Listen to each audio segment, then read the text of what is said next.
हाँ जी, तो कैसे हो आप लोग? मैं आपका नीलेश भैया बहुत-बहुत स्वागत करता हूँ सुपरफास्ट क्लासेज यूट्यूब चैनल पे। दोस्तों, आज की इस वीडियो में हम लोग देखेंगे जयशंकर प्रसाद जी का जीवन परिचय। और वो भी आप लोग देख सकते हो, ये एकदम ये बोर्ड परीक्षा की कॉपी पे लिखा हुआ है। आप लोग देख सकते हो, अभी आपको जो ये स्क्रीन पे दिखाई दे रहा है, ये आपकी बोर्ड परीक्षा की कॉपी है। हालाँकि मैंने इस पे लिखा हुआ है और पूरा बता चुका है वीडियो के माध्यम से कि बोर्ड परीक्षा में कॉपी कैसे लिखें। तो अगर आप वो वीडियो देखना चाहते हो, तो इस वीडियो के बाद चैनल पे जाकर देख लेना, ठीक है? तो चलो, इसमें जो मैंने ये बोर्ड परीक्षा की कॉपी पे जयशंकर प्रसाद जी का जीवन परिचय लिखा था, उसको अच्छे से आपको पढ़ा देता हूँ। इससे आप लोग का जीवन परिचय भी क्लियर हो जाएगा और साथ में आपको आइडिया भी लग जाएगा कि जीवन परिचय कैसे लिखा जाएगा। ठीक है, चलो शुरू करते हैं। बाकी आप चैनल पे नए स्टूडेंट हो तो चैनल को सब्सक्राइब कर लेना और बेल आइकन को भी दबा लेना और वीडियो को अंत तक देखते रहना। वीडियो के अंत में एक काफी बड़ा सरप्राइज है आप सबके लिए। चलो शुरू करते हैं। देखो, प्रश्नोत्तर संख्या 6 का क आप ऐसा डाल दोगे, क्योंकि प्रश्नोत्तर संख्या 6 के क के अंतर्गत आप लोग का लेखकों का जीवन परिचय आएगा और प्रश्नोत्तर संख्या 6 के जो ख होगा, देखो यहाँ पे प्रश्नोत्तर संख्या 6 का जो ख होगा उसके अंतर्गत कवियों का जीवन परिचय आएगा। तो चलो, इसमें हम लोग अभी इस वीडियो में हम लोग केवल लेखक का जीवन परिचय देखते हैं। तो प्रश्नोत्तर संख्या 6 के क में आपको 3 ऑप्शन रहेगा, फर्स्ट, सेकंड, थर्ड। तो उसमें से आप जो भी लिख रहे हो, फर्स्ट लिख रहे हो, सेकंड लिख रहे हो, थर्ड, यानी जिसका भी लिख रहे हो, जितने नंबर पे है उसका यहाँ पे नंबरिंग दाग लेना है और फिर यहाँ हेडिंग दाग लेना है। मान लो सेकंड नंबर पे दिया है जयशंकर प्रसाद, तो लिख दो कि जयशंकर प्रसाद का जीवन परिचय। ठीक है, ऐसे लिख दो। उसके बाद आप यहाँ पे चालू करो लिखना। क्या लिखना है आपको? अब देखो, यहाँ पे सबसे पहले जो भी चीजें याद किए हो, मतलब इनका जीवन पर परिचय जैसे भी, वो तो ठीक है, आपको ऐसे लिखना है। लेकिन बीच में आपको ये संक्षिप्त परिचय बना लेना है कि लेखक का संक्षिप्त परिचय, जिसमें आप जन्म लिख दो, लेखक का जन्म स्थान लिख दो, उसके बाद पिता का नाम, माता का नाम लिख दो और अंत में मृत्यु लिख दो। अगर ऐसा आप नहीं करते हो तो फिर मेरे भाई आपका अ, 1 मार्क कट जाएगा, ये संक्षिप्त परिचय आप नहीं बनाते हो तो। ठीक है, तो इसलिए मेरे भाई ये संक्षिप्त परिचय आपको लिखना जरूरी है। ये पिछले साल बोर्ड ने ऑफिशियली एक लेटर जारी कर कर एकदम ये तरीका बताया था कि ऐसे लिखना है, तो इसलिए मैं बिल्कुल ऐसे तरीके से लिखा हूँ। क्लियर? चलो, और उसके बाद देखो, जो भी जीवन परिचय है उसको लिखने के बाद अंत में आप लोग को क्या करना है कि किसी एक ही रचना का नाम, क्योंकि आपको बोलेगा, प्रश्न में बोलता है कि किसी एक प्रमुख रचना का नामोल्लेख कीजिए, तो एक ही रचना का नाम लिखना होता है। कई सारे लोग बोलते हैं कि क्या भैया हमें बहुत सारी रचनाओं का नाम लिखना होता है, तो ऐसा नहीं है, एक ही रचना का नाम लिखना होता है। तो अंत में जीवन परिचय लिखने के बाद अंत में ऐसे लिख दो कि ध्रुव स्वामी जयशंकर प्रसाद जी की एक प्रमुख रचना है, या किसी भी लेखक आप लिख रहे हो तो उसकी एक प्रमुख रचना यहाँ पे उल्लेख कर दो, सिंपल। तो चलो, अब इनका हम लोग जीवन परिचय देखते हैं। देखो, यहाँ से हम लोग शुरू करते हैं। यहाँ से देखो कैसे मैंने काफी अच्छे तरीके से लिखा हुआ है। बहुमुखी प्रतिभा के धनी जयशंकर प्रसाद का जन्म 1889 ईस्वी में उत्तर प्रदेश के काशी में हुआ था। ठीक, आगे देखो, इनके पिता का नाम देवी प्रसाद था, जो एक स्वयं साहित्य प्रेमी थे, या जो स्वयं एक साहित्य प्रेमी थे। आगे लिखोगे, इस प्रकार प्रसाद जी को जन्म से ही साहित्यिक वातावरण प्राप्त हुआ। भाई, उनके पिताजी साहित्य के प्रेमी थे, तो साहित्यिक वातावरण मतलब उनको शुरू से ही प्राप्त हो गया, सिंपल है। आगे देखो, प्रसाद जी ने 9 वर्ष की अवस्था में ही एक कविता की रचना की, जिसे पढ़कर उनके पिता उन्हें महान कवि बनने का आशीर्वाद दिए। ऐसा नहीं होता है, कभी कभी मतलब आप लोगों ने अपने सोशल लाइफ में भी देखा होगा, हम लोग ऐसे मतलब कुछ कार्य करते हैं जिससे मतलब हम लोग के पेरेंट्स खुश हो जाते हैं और कहते हैं कि तू बहुत बड़ा करेगा आगे चलकर। तो उसी तरह वो उन्होंने 9 वर्ष की अवस्था में ही एक कविता की रचना की, प्रसाद जी ने, जयशंकर प्रसाद जी ने। तो उसे पढ़कर उनके पिताजी बहुत प्रसन्न हुए और उन्हें एक महान कवि बनने का आशीर्वाद दिया, सिंपल। आगे देखो, जिसे पढ़कर उनके पिता उन्हें महान कवि बनने का आशीर्वाद दिए। आगे देखो, कुछ समय बाद उनके पिता की मृत्यु हो गई। पिता की मृत्यु के बाद इनकी शिक्षा दीक्षा का प्रबंध इनके बड़े भाई ने किया, और बड़े भाई का नाम शंभुनाथ था। तो यहाँ लिख भी सकते हो कि इनके बड़े भाई शंभुनाथ ने किया। क्लियर? इतना लिखने के बाद आगे लिखोगे कि सर्वप्रथम इनका नाम क्वींस कॉलेज में लिखाया गया, किंतु वहां इनका मन नहीं लगा, इसलिए वे विद्यालय छोड़ दिए और घर पर ही योग्य शिक्षकों से अंग्रेजी तथा संस्कृत आदि विषयों का अध्ययन किया। जब ये मात्र 17 वर्ष के थे, तभी इनके बड़े भाई की भी मृत्यु हो गई।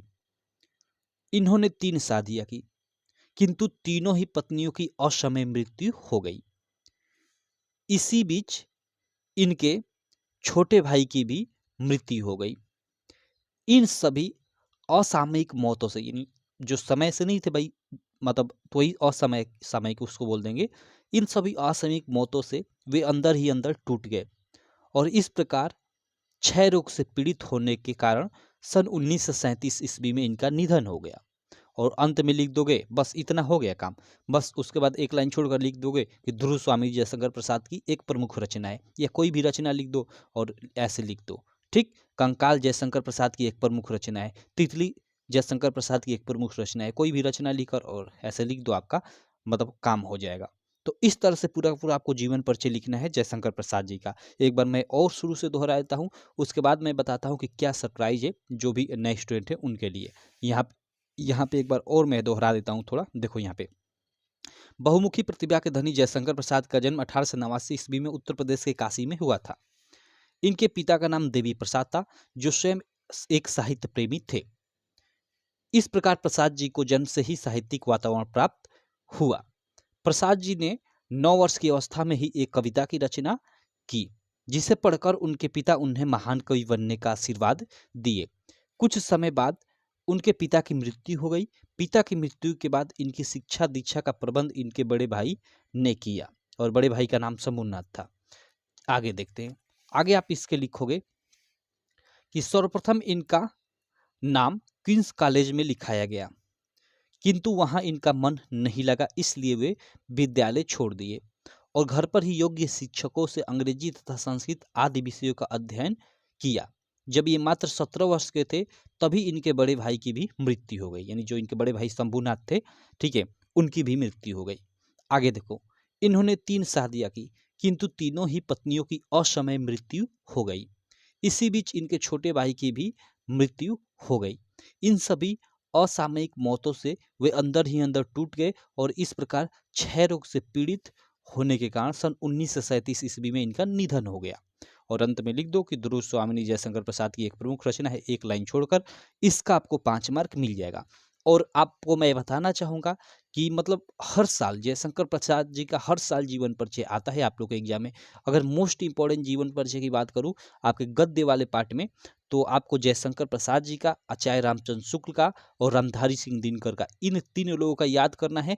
आपके एग्जाम में फंस ही जाएगा। ठीक है मेरे भाई। तो आपका गद्य पार्ट में किसका किसका, आचार्य रामचंद्र शुक्ल का, जयशंकर प्रसाद का और रामधारी सिंह दिनकर का, इन 3 लोगों का याद कर लेना। और पद्य वाले पाठ में आप लोग गोस्वामी तुलसीदास जी का, सूरदास जी का, उसके बाद महादेवी वर्मा और किसी एक और का भी याद कर लेना। ठीक है, सुमित्रानंदन पंत का याद कर लेना, या फिर सुभद्रा कुमारी चौहान, किसी का भी देख लेना। कम से कम 4 ठे लोगों का, ठीक है, पद्य वाले पाठ में से याद कर लेना। बाकी मैं एक एक कर आपको ऐसे ही मतलब बताऊंगा। पहले मैं ये जयशंकर प्रसाद जी का बता दिया, अब आचार्य रामचंद्र शुक्ल का, और फिर रामधारी सिंह दिनकर का, और फिर हम लोग कवियों में चलेंगे। तो कम से कम जो भी इंपॉर्टेंट जीवन परिचय है आने वाले 2-3 दिनों में सबको मैं बता दूंगा। ठीक, चलो तो आप चैनल से जुड़े रहना। बाकी मैं शुरू में बोला था कि जो नए स्टूडेंट है चैनल पे उनके लिए एक सरप्राइज है। तो सरप्राइज यही है भाई, जैसे पुराने स्टूडेंट सब लोग जानते हो लक्ष्य बैच, ठीक है, लक्ष्य बैच के बारे में मैं आपको बता देता हूँ। आप नए हो अगर नहीं जानते तो, बाकी आप जानते हो तो वीडियो को आप छोड़कर जा सकते हो। ठीक, देखो लक्ष्य बैच क्या है भाई। लक्ष्य बैच बेसिकली हमारी एक ऐप है, मैं आपको बताना चाहूँगा। हमारी एक ऐप है UPMSP स्टडी कर। ठीक है मेरे भाई, UPMSP स्टडी हमारी ऐप है। इसको आप गूगल प्ले स्टोर से डाउनलोड कर सकते हो। इस पे हमने लॉन्च किया है लक्ष्य बैच, जिसमें आपको क्या मिलेगा, जिसमें आपको 2023 का जितना भी पेपर हुआ था, ठीक, यूपी बोर्ड क्लास 10th का, चाहे वो हिंदी का हो गया, इंग्लिश का हो गया, मैथ का, साइंस का, पूरे यूपी में जानते हो कि हिंदी का 7 सेट आता है, मैथ का, इंग्लिश का, हर एक सब्जेक्ट का 7-7 सेट आता है। तो सातों सेटों का अच्छे से एकदम बिल्कुल डिटेल में इस लक्ष्य बैच में, यानी इस ऐप पे जो लक्ष्य बैच हमने लॉन्च किया है उस लक्ष्य बैच में आपको डिटेल में इन 2023 के पेपर का सोल्यूशन आपको मिल जाएगा। और सोल्यूशन आपको देखो, वीडियो तो रहेगा ही, वहाँ पे वीडियो तो है ही, साथ में आपको PDF भी है, और प्रत्येक पेपर सेट का आपको टेस्ट भी मिल जाएगा। ठीक, तो 7 आपका हिंदी का पेपर सेट, तो 7 आपको वीडियो, 7 PDF के साथ सॉल्यूशन और 7 टेस्ट। इसी तरह आपको हर एक सब्जेक्ट के साथ, इंग्लिश का भी, मैथ का भी, साइंस का भी, हर एक सब्जेक्ट का। और उसके अलावा जो बोर्ड ने ऑफिशियल मॉडल पेपर जारी किया है अपनी वेबसाइट पे, उसका भी वहाँ पे सॉल्यूशन अवेलेबल है। आपको PDF के साथ वीडियो भी और उनका भी टेस्ट अवेलेबल है। क्लियर में भाई। और अपनी तरफ से कई सारे मैं वहाँ पे मॉडल पेपर आपके लिए दे रखा हूँ। तो ये सब चीज़ें आपको इस लक्ष्य बैच में मिलेंगी, जिसकी प्राइस मात्र अब कर दी गई है। चूँकि आपका एग्ज़ाम एकदम सर पे है, इसलिए एकदम कम प्राइस कर दी गई है, मात्र 99 रुपए। बताओ 99 रुपए में आपको इतनी चीज़ें मिल रहा है, मतलब कम से कम आपको 50 ठे पेपर मिल रहा है, और सारे पेपर का आपका सॉल्यूशन पीडीएफ में भी सॉल्यूशन मिल रहा है। पीडीएफ में सॉल्यूशन रहेगा तो देखो, जैसे आपको 22 का हिंदी का पेपर है, और उसके बाद आप लोग का 22 के बाद आपका गणित का पेपर है 27 को, तो 20 मतलब आपके ये बीच में कितने दिन का गैप है भाई? लगभग 4 दिनों का।